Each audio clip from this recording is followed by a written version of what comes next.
Hello. Ni hao. Namasté. Hola.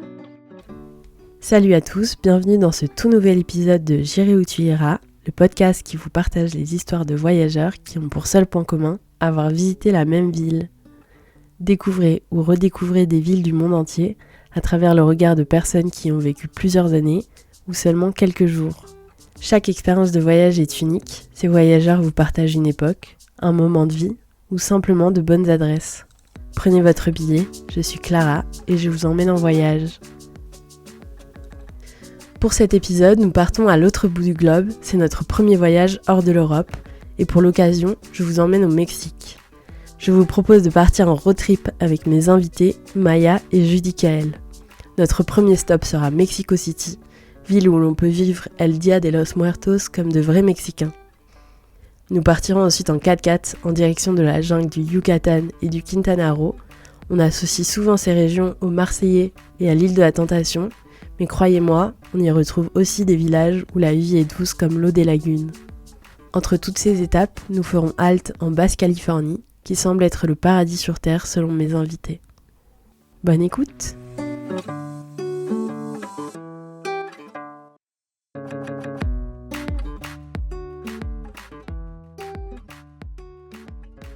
Je m'appelle Maya, j'ai 23 ans. Je suis actuellement en master de communication et design graphique à Lyon. J'ai commencé une alternance en septembre dans une coopérative qui vend des cartes cadeaux éco-responsables et solidaires. Alors j'ai voyagé pour la première fois en 2019. Pas réellement, voyager toute seule, on va dire, pour la première fois en 2019. Je suis partie en août 2019 quand j'étais en L2. J'ai fait un échange universitaire en Argentine.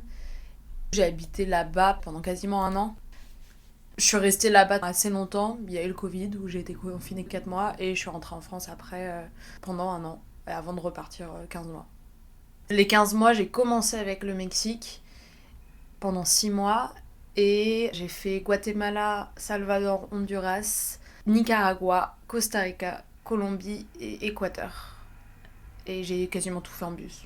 C'était du coup la deuxième fois que je voyageais. J'avais déjà fait un an en Argentine et là j'y suis retournée, donc c'était en septembre 2021 quand je suis allée au Mexique. Là j'ai juste pris mon sac à dos, j'ai pris un aller simple et j'ai fait c'est ciao. Je savais que je partais minimum pour un an et en fait une fois que j'étais là-bas j'avais juste aucune envie de rentrer et j'ai fini par rentrer en décembre 2022 plus parce que ma famille voulait que je rentre pour Noël que parce que j'avais réellement envie de rentrer quoi. Pourquoi le Mexique ? Je sais pas. C'est un pays qui m'a toujours beaucoup attirée. Avant de partir en Argentine la première fois, j'avais hésité un petit moment avec le Mexique, mais à la fois, il y avait tout ce qu'on pouvait entendre du Mexique, que c'est méga dangereux, etc. J'avais entendu ça de tous les pays d'Amérique latine au final. Et quand je suis allée en Argentine, j'ai vu que, ok, oui, il peut y avoir des endroits un petit peu dangereux et où il faut faire attention, mais à la fois, c'est juste un pays incroyable et j'avais rencontré beaucoup de Mexicains. C'était juste un peu sur un coup de tête où c'est un pays qui m'attirait pour certains endroits et je me suis dit bah pourquoi pas aller là-bas. J'ai fini ma licence, j'étais en licence de langue étrangère appliquée et j'avais fait un stage de fin d'études avec une entreprise de marketing digital argentine et ils m'avaient proposé de continuer en CDI et vu que j'avais pas pu retourner en Argentine à ce moment-là, j'étais toute à distance. À la fin de mon stage, quand ils m'ont demandé de continuer, je travaillais en Bretagne pour ma mère. Et donc quand ils m'ont demandé de continuer, j'ai fait ok, mais par contre ce sera que à mi-temps. Et je pensais commencer un master, mais j'avais quand même l'idée de faire une année de césure, c'était quasiment sûr dans ma tête.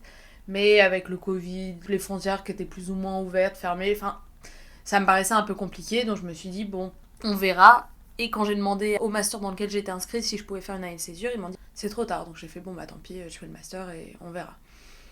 Et en fait, juste le master m'intéressait pas et je voulais vraiment partir, donc j'ai fait bah peu importe, année de césure ou pas, juste je pars et on verra. Je savais que j'avais le travail qui allait me permettre d'avoir un revenu fixe chaque mois. J'avais mis beaucoup de côté parce que j'avais quand même dans l'idée de partir, de faire une année de césure. Je travaillais de 8h à 23h tous les jours avec 2 jobs pour mettre de côté. En fait, à un moment, je me suis rendu compte que c'était possible et que je pouvais partir. Donc j'ai fait feu. Je voyais pas trop l'intérêt de reporter le truc, sachant qu'en plus le master dans lequel j'étais inscrite m'intéressait pas du tout. Je savais pas du tout combien de temps j'allais rester. J'ai juste pris un aller. D'ailleurs, petite anecdote assez drôle, j'avais pris un vol qui arrivait à Cancun de base. En fait, que j'avais acheté avec un bon que j'avais eu parce que mon retour d'Argentine 2 ans avant avait été annulé avec le Covid. Et du coup, en fait, le vol que j'avais acheté, je crois que c'était un aller-retour, mais je savais que j'allais pas prendre le retour, mais en gros, je l'avais payé 1 € en plus que le bon que j'avais. Donc en soi, j'étais censée partir au Mexique pour 1 €, sachant que le prix que j'avais payé quelques années avant, je l'avais déjà oublié, quoi. Et je me rends compte 48 heures avant de partir, j'étais chez une pote à Aix-en-Provence, et je me rends compte qu'en fait, je n'ai pas de vol. Et vraiment, j'étais en mode, bah, je sais que je veux partir et de toute façon, je m'en fous, je vais mettre le prix, peu importe. Au lieu d'arriver à Cancun, du coup, ça me faisait arriver à Mexico City. Et je savais pas du tout ce que j'allais faire en arrivant là-bas. Donc en fait, j'avais une pote qui était une de mes meilleures potes que j'avais rencontrée en Argentine, qui est française, qui elle était au Mexique à 2-3 heures de Mexico City en échange universitaire et qui je l'ai retrouvée et je suis allée squatter chez elle pendant une semaine parce qu'en fait je savais pas du tout ce que j'allais faire là-bas en fait. Mon idée c'était vraiment je prenais mon sac à dos et advienne que pourra.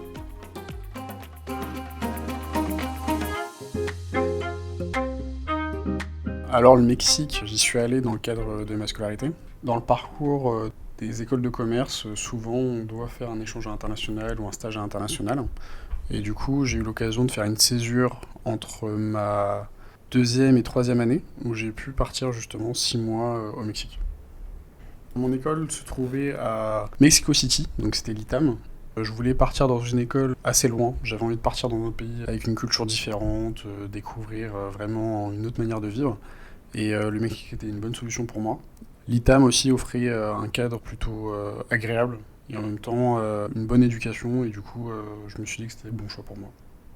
Mexico City et l'ITAM, c'était vraiment incroyable. C'était en 2019, juste avant le Covid. J'ai eu cette chance-là de partir 6 mois avant que la planète s'arrête. C'était plutôt cool. J'ai pu vraiment profiter, découvrir le pays, profiter de la culture, bien manger.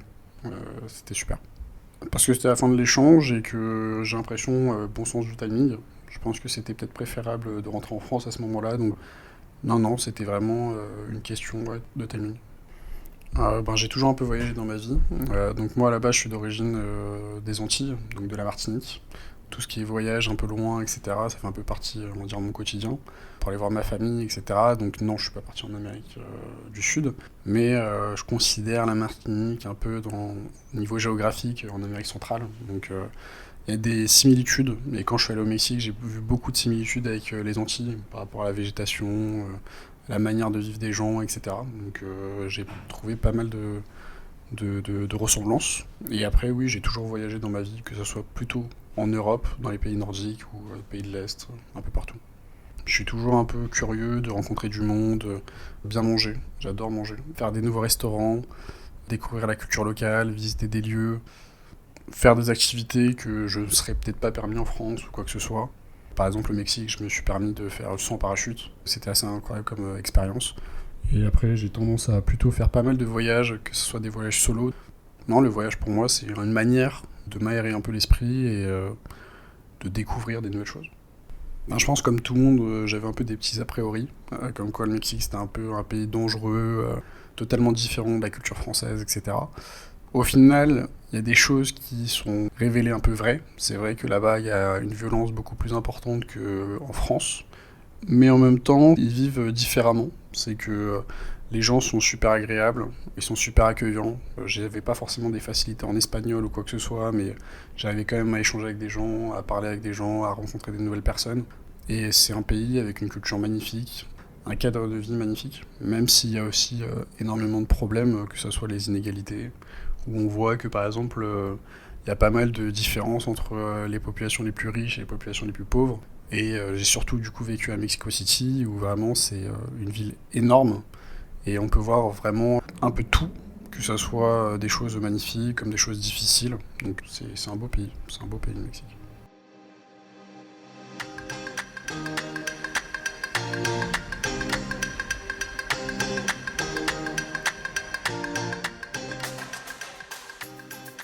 Tous les pays d'Amérique latine sont assez différents. On y retrouve quand même un peu cette idée vraiment d'accueil et les gens sont hyper chaleureux, comparé à la France ou l'Europe en général. Je pense que le Mexique est un des pays où les gens sont vraiment plus accueillants. Par exemple, quand je suis arrivée en Argentine, moi ça me paraissait incroyable, les gens très très bonnes vibes, tous hyper cool, hyper accueillants. Et en fait, quand je voyais mes potes mexicains, eux ils étaient là, genre, ils sont hyper froids en parlant des Argentins. Ça me paraissait un peu étrange parce que pour moi ils étaient vraiment chaleureux par rapport à la France.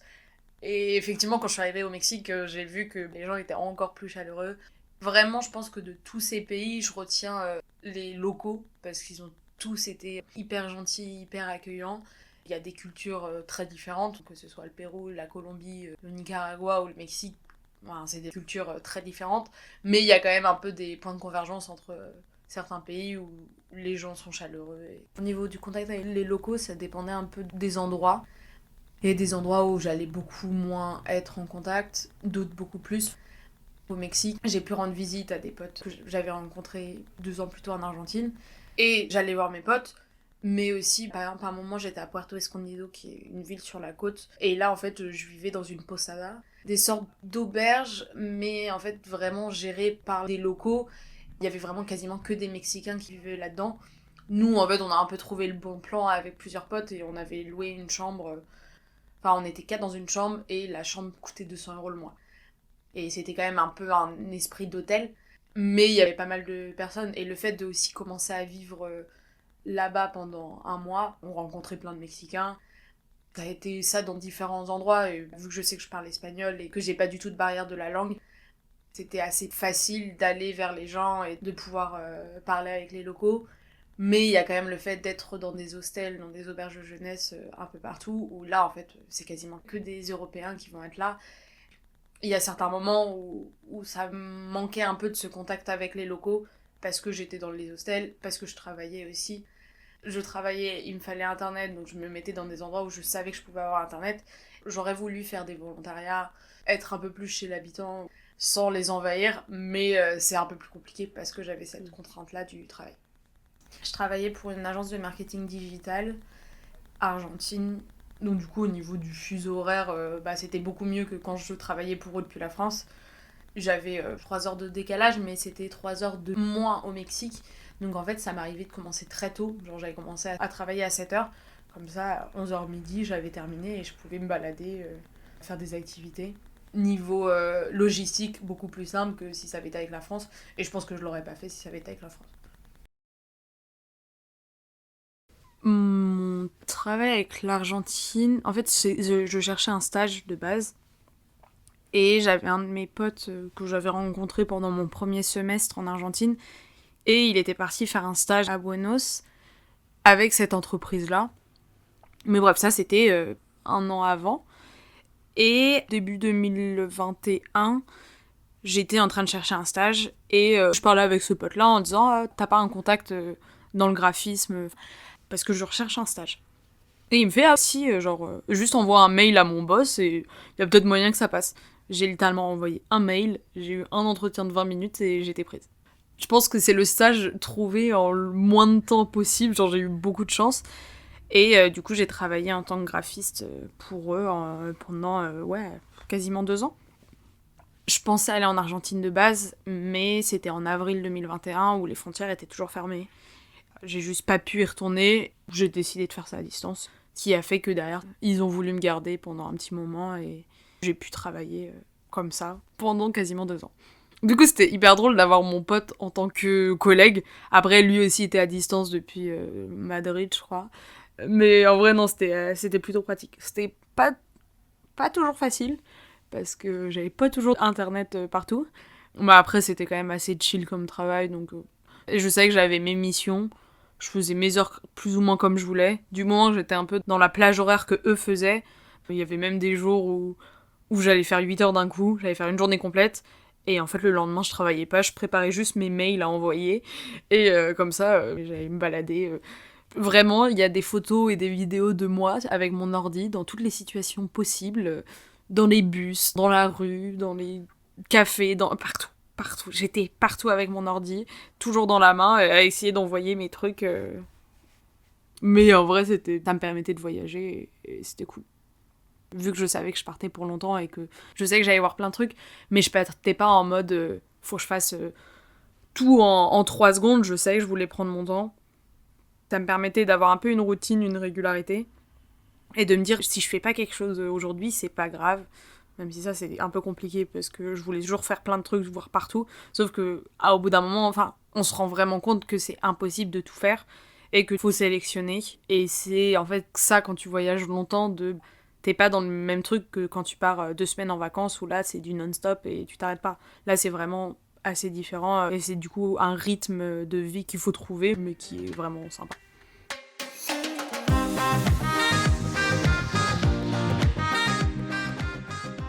Ma routine, j'avais fait en sorte justement d'avoir tous mes cours en début de semaine, pour faire en sorte d'avoir vraiment un agenda en début de semaine assez chargé, donc avoir des journées de cours de 9h à 21h quasiment, pour vraiment avoir la fin de la semaine libre. Donc des fois c'était un peu compliqué au début de semaine, mais ça me permettait vraiment justement en fin de semaine d'aller explorer la ville, de voyager un peu, parfois juste faire du sport, de me reposer ou quoi que ce soit, de passer du temps avec les étudiants étrangers. Il faut savoir que dans l'école où j'étais, il y avait des personnes vraiment du monde entier. Il y avait aussi bien des personnes de Nouvelle-Zélande, des Pays-Bas, d'Espagne, d'Italie, des États-Unis, du Mexique aussi. C'était vraiment très riche en culture, donc j'ai pu rencontrer plein de personnes incroyables. En termes d'activité ou quoi que ce soit, découvrir les 4 coins du Mexique. J'avais d'autres amis qui étaient en échange au Mexique, mais j'ai fait le choix justement de partir dans une école différente pour essayer de m'intégrer au maximum et de découvrir au maximum la culture mexicaine. C'était facile, je considère que je suis quelqu'un de plutôt ouvert, donc j'ai pas de crainte particulière à aller voir les gens. C'était plutôt facile pour moi par rapport à ça. Après c'est simple, hein, c'est la vie de tous les jours. Au début peut-être on est en cours, après on va faire peut-être une soirée, on va faire une activité. À la fin ça finit en saut en parachute, ça finit en week-end dans une ville perdue au Mexique.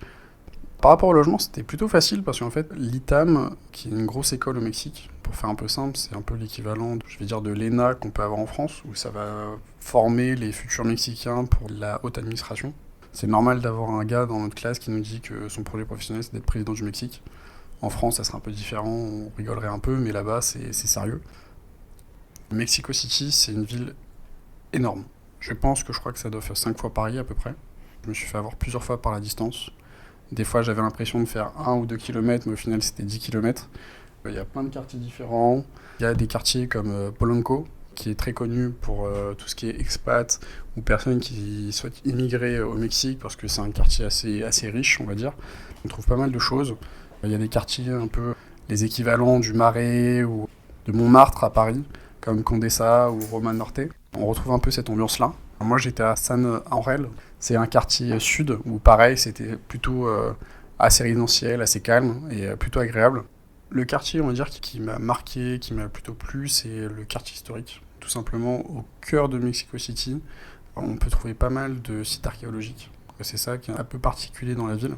C'est qu'on va retrouver tout ce qui est des anciennes ruines, beaucoup d'histoire, mais aussi l'architecture. L'architecture mexicaine est incroyable. Si vous voyez par exemple les musées emblématiques de la ville, que ce soit le musée anthropologique ou la place centrale, qui est juste splendide parce qu'on peut voir vraiment l'ensemble des bâtiments administratifs mexicains, par exemple le Parlement. C'est une ville vraiment incroyable, ou même les grands parcs qui se retrouvent au centre de la ville. C'est vraiment très spacieux. Après, c'est vrai qu'il peut y avoir des problèmes un peu de pollution là-bas, mais c'est une ville que j'ai beaucoup appréciée et que je souhaite découvrir encore plus parce que, pareil, j'ai pu voir énormément de choses, mais il y a toujours la possibilité d'aller encore plus loin, comme voir la campagne mexicaine, qui est aussi incroyable. Vraiment, il y a un lieu qui est à visiter, c'est le Palacio del Bellas Artes, et c'est un monument vraiment emblématique de Mexico. Juste de l'extérieur, le bâtiment il est splendide, les couleurs du toit, et aussi à l'intérieur, on peut voir des expositions des artistes mexicains, découvrir un peu la culture mexicaine, mais aussi découvrir par exemple les relations entre le Mexique et le Japon, que j'ignorais totalement, mais que j'ai pu découvrir là-bas, avec des artistes qui ont beaucoup voyagé entre les deux pays. Donc ça, c'était vraiment splendide. Après, effectivement, il y a la place nationale, donc ça s'appelle le Zocalo.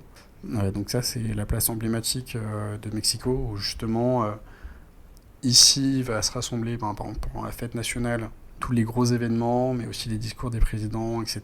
vont être là. Donc c'est quelque chose d'emblématique en Amérique latine. Vous pouvez, je pense, trouver un peu des zocalos locales, un peu partout dans toutes les villes. C'est un peu la grande place.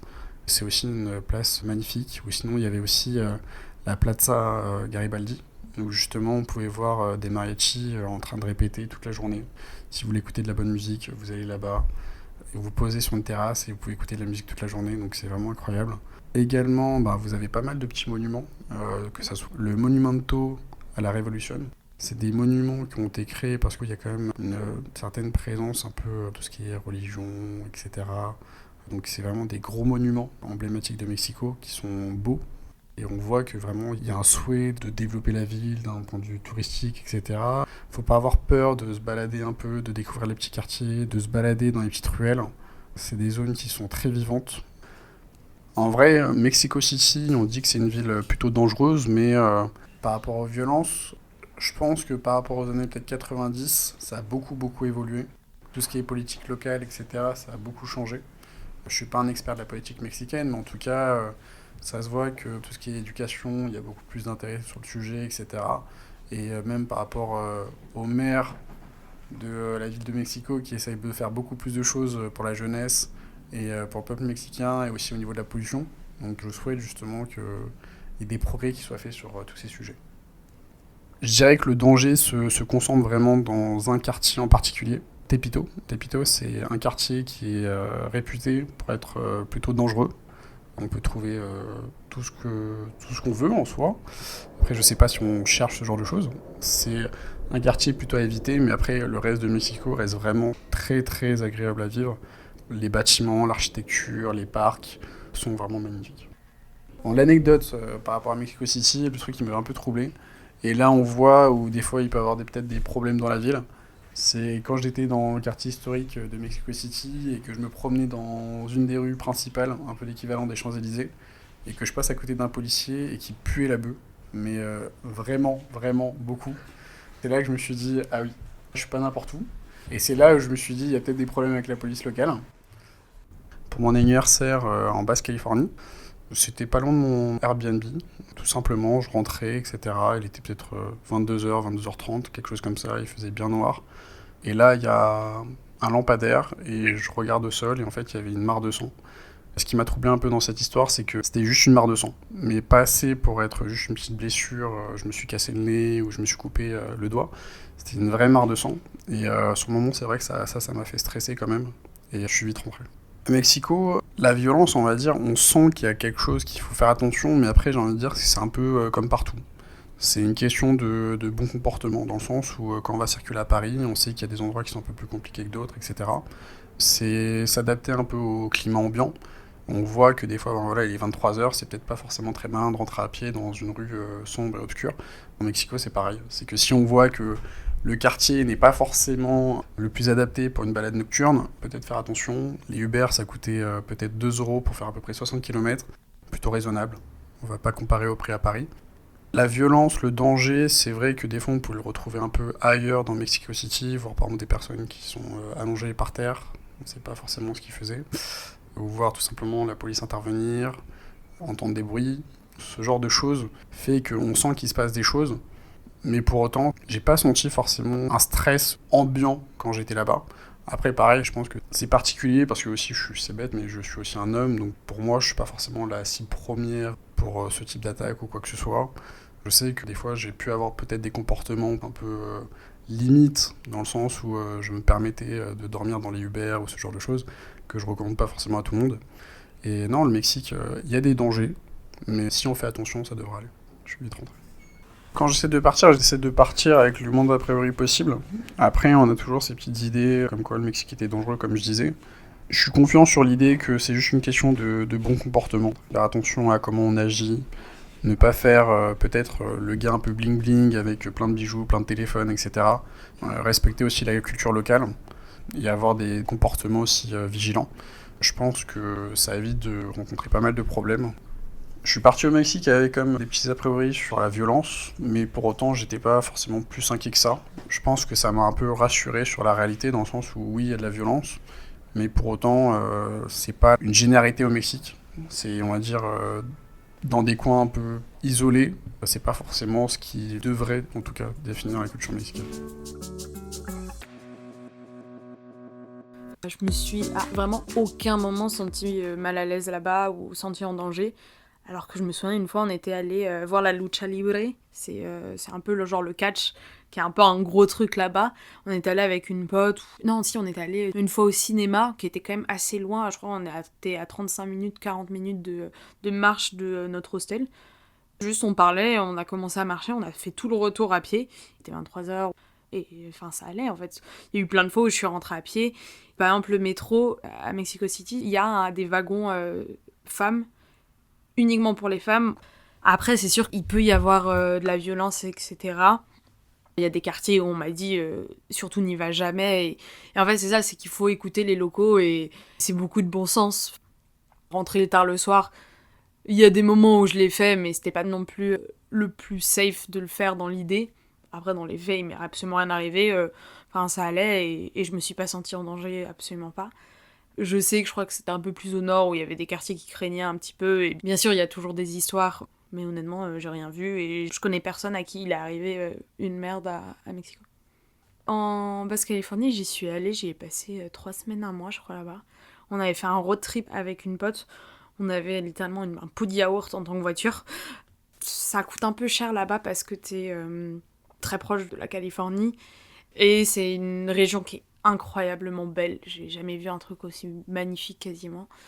Si t'as pas de voiture ou si t'as pas de van, c'est compliqué de trouver où te loger. Il y a beaucoup moins d'hostels, etc. comme dans le reste du Mexique. Vu que ça coûtait un peu cher, on s'était dit, on essaie de dormir dans la voiture. C'était, je crois, la première nuit. Réellement, la voiture, elle était minuscule. Je crois que c'était une Toyota Yaris. Je sais même plus ce que c'était, mais c'était un truc, tu rentres pas et tu veux pas dormir là-dedans. Mais on était là, genre, ah, les sous quand même, ça coûte cher. On avait posé la voiture sur une plage et on s'est endormi. Je pense qu'il était 21h parce qu'il faisait nuit, on n'avait pas forcément grand-chose d'autre à faire. Et à minuit, j'entends toquer à la fenêtre. Je fais oula. Et du coup, ça me réveille et je parle avec ma pote. Je fais, t'entends toquer ici? Elle fait oui. Je fais ok, on bouge pas. Et puis là, ça retoque. Du coup, à un moment, je commence à bouger, j'ouvre la fenêtre, genre vraiment de genre 2 cm. Et là, t'avais 3-4 flics tout autour de la voiture, avec les armes, etc. Où ils nous regardent en mode c'est quoi votre problème? Qu'est-ce que vous faites là? C'est moi qui commence à parler avec eux, parce que ma pote parlait pas forcément très bien espagnol. Et genre, ils disent, mais qu'est-ce que vous faites là, etc. On fait, oh bah, on est posé. Il fait, mais vous dormez pas autre part? Il fait, non, non, c'est bon. Il fait, vous voulez qu'on reste là pour vous surveiller? Faites attention, c'est un peu dangereux, etc. Et en fait, le truc, c'est que je pense que j'étais pas forcément à l'aise sur le fait qu'il y ait des flics qui restent là toute la nuit à côté. Donc, du coup, on leur a dit de partir et que ça allait le faire. Mais j'avoue, j'ai pas très très bien dormi cette nuit-là. Après, ça l'a fait, il nous est rien arrivé, mais le fait qu'il nous ait dit ça, ça nous a fait un peu plus flipper quand même. Mais après, ça s'est bien passé. Vraiment, moi, il m'est absolument rien arrivé au Mexique. Il y a eu des histoires que j'ai entendues un peu plus de loin, mais moi, il m'est rien arrivé. Je me suis jamais, ou voire très rarement, sentie en insécurité. Il y a beaucoup de corruption, donc il y a eu des soucis un peu avec des flics par moment, où des gens se sont fait arnaquer. Après, bien sûr, il y a des histoires, il y a des histoires un peu horribles que tu peux entendre, des histoires de kidnapping. Mais je pense qu'il y a aussi beaucoup de gens qui sont hyper inconscients dans leur façon de faire, qui vont sortir en soirée, suivre des gens. Ça peut arriver à d'autres endroits, mais je pense que s'il y a un minimum d'attention et de bon sens, ça va bien se passer. Après, très clairement, il y a des endroits au Mexique où je serais jamais allée. Chacahua, des trucs beaucoup plus au nord, ou par exemple en Basse-Californie. Moi, j'étais restée dans la partie de Baja California Sur, où c'est vraiment la Basse-Californie, mais la partie sud. Dès que tu montes un peu, tu te rapproches de Tijuana, bah très clairement, jamais de la vie, tu vas tiens, je vais aller faire une petite semaine de vacances en Tijuana. Non, c'est la frontière avec les États-Unis, c'est là où t'as des trafics qui se passent. Là, très clairement, t'y vas pas. Pareil dans certaines régions du Mexique, mais il y a des endroits où tu sais que ça va le faire et juste demander aux locaux et s'en assurer. Et quand c'est un peu tard le soir, rentrer en taxi, c'est juste beaucoup de bon sens. Quand je suis arrivée au Mexique, je suis partie directement. Ma pote arrivait à l'aéroport plus ou moins au même moment que moi. Je suis allée chez elle pendant une semaine, c'était dans l'état de Puebla. à 3 heures de Mexico City. Et en fait, là, je suis descendue assez vite. J'ai fait dans les environs de Puebla, après j'ai fait Oaxaca, et je suis allée à Puerto Escondido pendant un mois. Et c'est après tout ça, et je crois que c'était fin octobre 2021, où je suis allée à Mexico City pour en fait la première fois. Et là, je suis restée un peu plus de 2 semaines, et enfin, c'était trop bien. Quand j'ai fait Puerto Escondido, Mexico, j'y suis allée en bus, ça m'a pris 24 heures, c'était très long. Non, peut-être un peu moins, mais c'était quand même très long. Et je suis arrivée à la Ciudad de México, je connaissais personne, je savais même pas où je dormais. Alors, j'étais à la station de bus, et je fais ok, qu'est-ce que je fais, où je vais? Et genre j'ai juste trouvé une auberge de jeunesse qui avait l'air sympa, et je suis allée, et c'était un endroit incroyable, les gens étaient tellement accueillants, etc. Genre t'avais l'impression d'être chez toi, tellement ils étaient hyper accueillants. Et en fait, j'ai rencontré une fille en arrivant à l'hostel, et personne avec qui j'ai voyagé 2 mois et demi après ça. La Ciudad de México, c'est très grand, très très grand. Moi, je logeais dans le microcentro, donc le centre, qui est hyper animé. Il y a des gens de partout, c'est un peu le bordel. Il y avait grave une effervescence, tu voyais plein de trucs, et c'était assez dingue à voir. Après, il y avait des endroits où j'allais tout le temps, ça allait être Bosque de Chapultepec. C'est un grand parc où il y a un très beau musée au milieu, et le parc est vraiment énorme. Du coup, avec des potes, on allait souvent se poser par là-bas. Sinon, t'as les quartiers de Roma Condesa qui vont être... c'est un peu les quartiers européens. T'as tous les expats. Croiser des Français dans la rue, j'étais là genre, je suis où en fait? Est-ce que je suis toujours au Mexique? Mais c'est vraiment un peu des quartiers un peu bobos, on va dire, que c'est sympa de se balader là-bas. Enfin, plein de petits cafés sympas, etc. Après, il y avait peut-être des quartiers un peu plus authentiques comme Coyoacán. Mais ouais, non, franchement, il y avait des endroits très très cool dans la ville. Après, je l'ai pas non plus exploré au maximum, mais c'était sympa. Moi, j'étais à Mexico City au moment du Dia de los Muertos, donc la fête des morts. Et c'était dingue parce que c'était des fleurs, des fleurs absolument partout. Il y a tous les ans un énorme défilé. Donc c'est en gros le Dia de los Muertos, c'est le 1er, 2 et 3 novembre. C'est juste après Halloween. Et en fait, c'est une très grosse tradition là-bas où ils célèbrent les morts, et il y a des hôtels pour les défunts. Je crois que le 1er de mémoire, c'est pour les enfants et les animaux. Après, le 2 pour les adultes, et le 3 pour les personnes plus âgées. C'était vraiment une grosse fête là-bas. C'était assez dingue à voir parce qu'on était sortis déguisés, et dans toute la ville, il y avait des gens déguisés, mais c'était incroyable. Partout, t'avais un énorme défilé. J'ai trouvé ça hyper cool de voir un peu cette tradition-là. Par contre, la Ciudad de México, c'est pas l'endroit où c'est encore le plus typique, c'est Oaxaca, mais tout était booké des semaines en avance et qu'on n'a pas pu y aller. Ça avait l'air vraiment incroyable là-bas. Mais par contre, la Ciudad de México, c'était trop cool. Enfin, il y avait une trop bonne vibe, des gens partout, et c'était assez dingue. Il se passe beaucoup de choses dans les cimetières. Tous les cimetières sont décorés de fleurs. Et moi, je suis allée à Mixquic, un village à 1 ou 2 heures de Mexico, qui est un peu l'un des endroits très typiques où se célèbre la fête des morts. J'étais allée sur la journée, j'avais pas pu rester très tard, et c'était une vraie galère pour y aller en plus. On était passé dans le cimetière où en fait tu vois toutes les personnes qui sont là à décorer les tombes. Enfin, c'est vraiment synonyme de joie, et pas vraiment comme tu dis que t'as perdu quelqu'un. En fait non, là c'est vraiment, ils célèbrent ça, et la mémoire des personnes. Et enfin, je trouve ça hyper dingue d'avoir pu voir ça. Après, j'ai pas été dans une famille pour voir exactement comment ça se passait, mais c'est vraiment genre une très grosse fête. Et tu vois les gens le célébrer partout. Et ils t'accueillent. Il n'y a pas du tout de fait de « Ah, t'es touriste, tu viens pas » en fait. C'est vraiment juste une grosse célébration.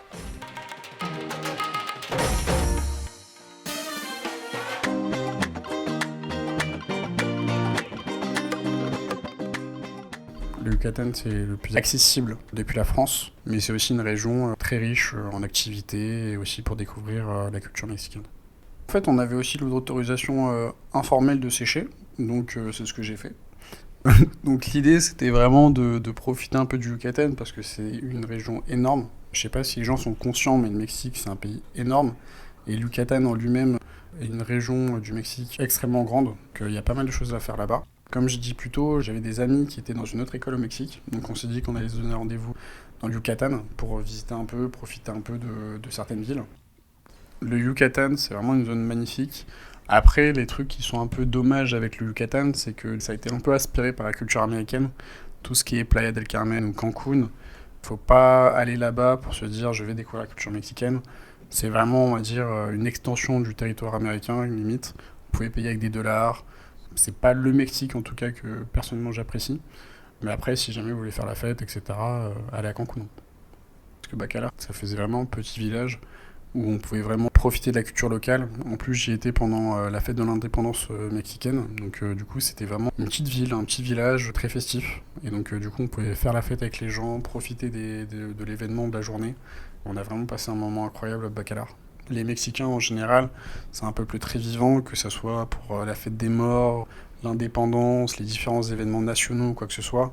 C'est un peuple très, très, très joyeux, qui aime beaucoup s'exprimer, et ce genre d'événements, ça se passe à travers la ville. Donc les gens passent des moments ensemble dans la rue, après il y a des événements qui sont organisés par les villes évidemment. Je pense que pour beaucoup c'est un moment, une sorte de pause dans la vie quotidienne pour justement s'exprimer et profiter avec ses proches et aussi des inconnus. Bacalar c'est vraiment une petite ville sous-cotée pour sa nature, la mer qui est à proximité, les différentes mers, parce que là-bas il y a un espace qu'on appelle les 7 mers où justement on voit des eaux différentes, et donc on peut vraiment profiter de la nature, c'est juste incroyable. On va pas se mentir, c'est que là-bas, on va quand même pour profiter de tout ce qui est zone aquatique, donc il y a les cénotes qui sont incroyables. Il y avait aussi tout ce qui est balade en bateau. À Bacalar, justement, on a pu faire une sorte de mini-croisière d'une journée à peu près. Sur l'eau, on a pu vraiment profiter des différents espaces, se baigner et profiter de la nature tout simplement.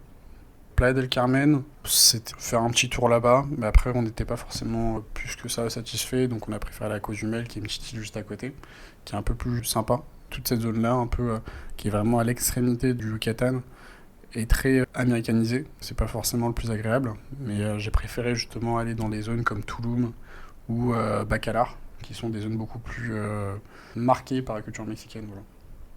À Tulum, là-bas, il y a les sites archéologiques qu'il y avait là-bas. Donc on revoit un peu les différentes habitations, mais aussi les différents espaces qui existaient avant la société, on va dire, actuelle. Donc, c'était vraiment intéressant. En même temps, on peut voir la faune. Il y a des petits animaux, j'ai plus le nom, mais ça ressemble un peu à des lémuriens, qui vivent aussi à travers les gens, à travers les ruines.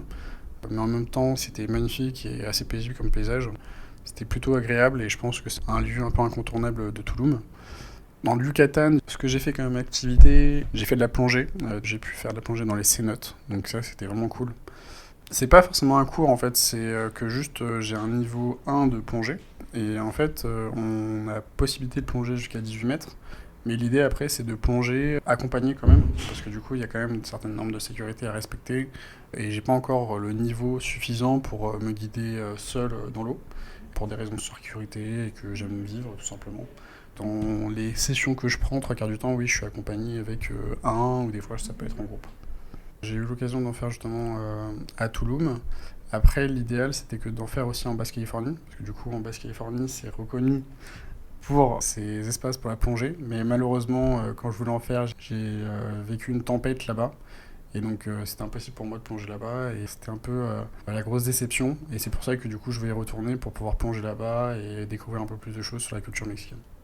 Après, en fait, c'est dans les plongées, effectivement, il peut y avoir la plongée en mer, où justement on va voir de la faune, de la végétation, etc., les différents écosystèmes qu'il y a.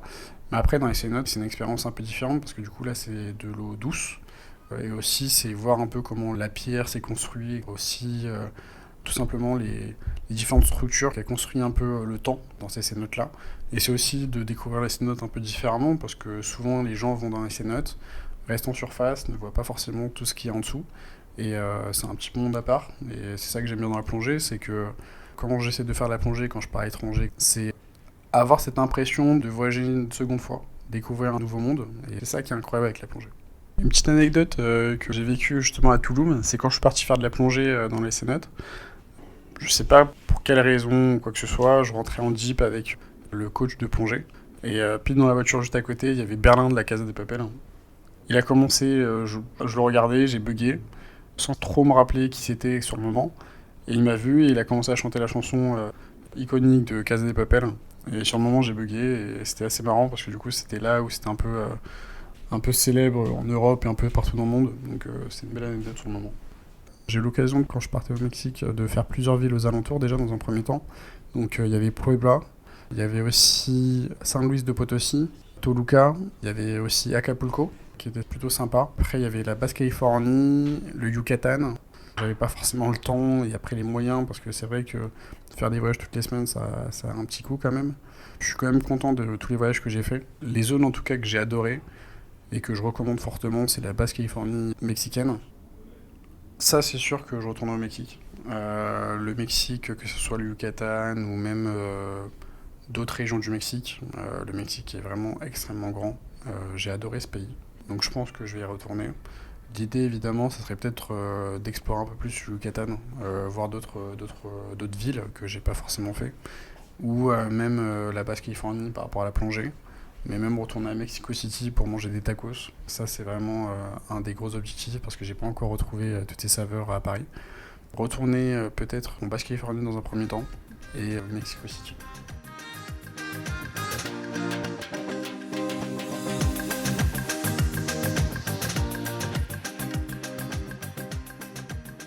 J'y suis allée, c'était fin janvier 2021.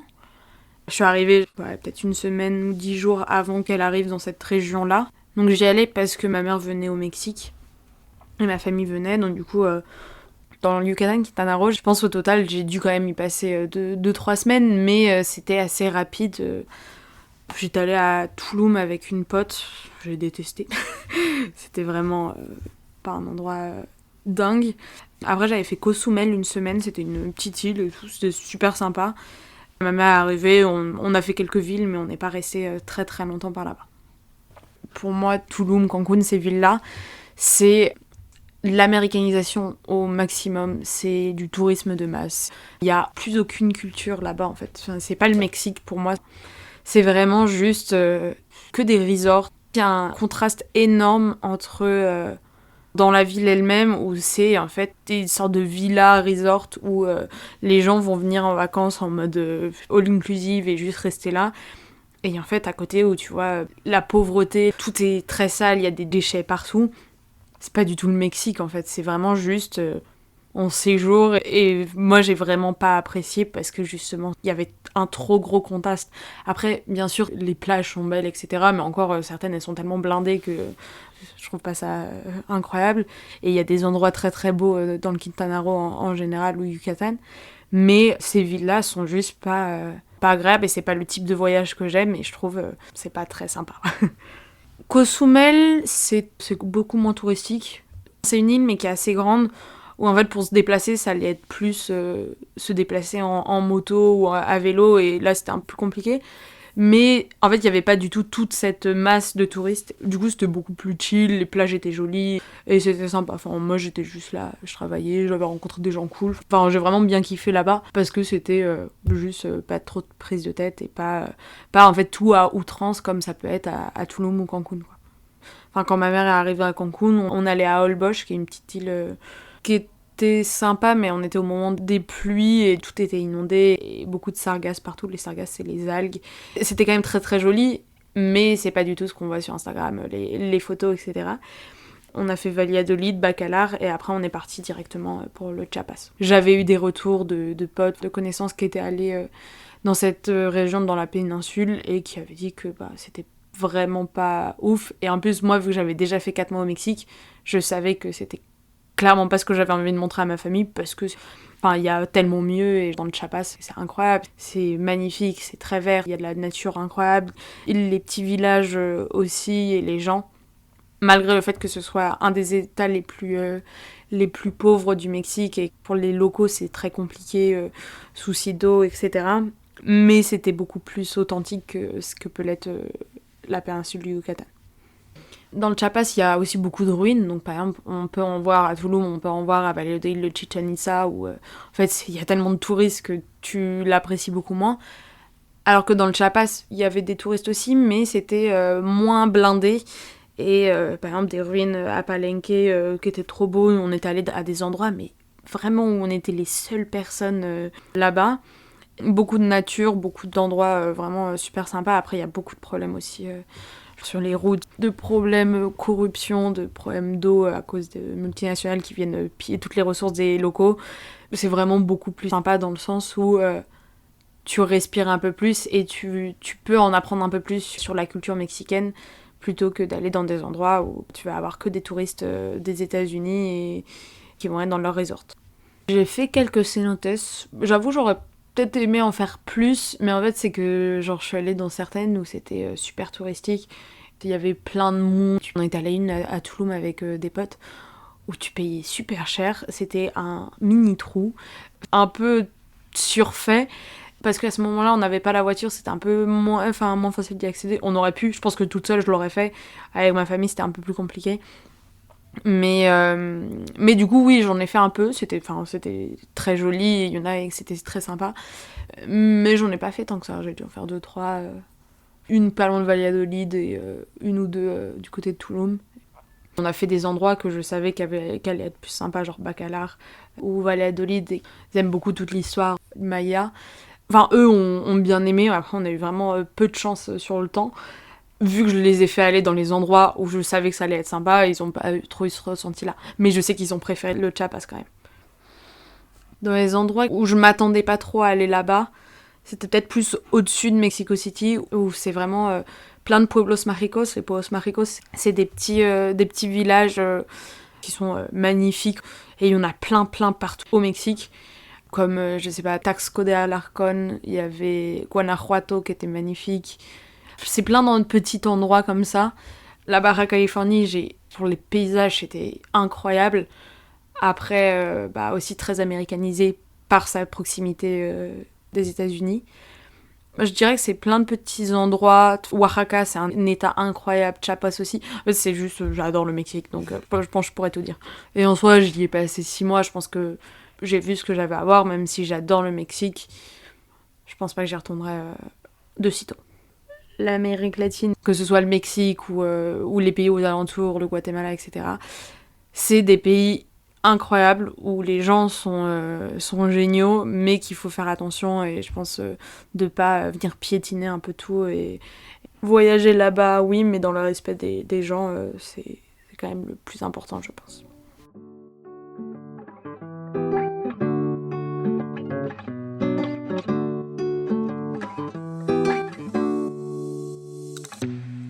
Merci d'avoir écouté cet épisode. Merci à mes 2 invités, Maya et Judicaël, d'avoir accepté de parler dans ce micro.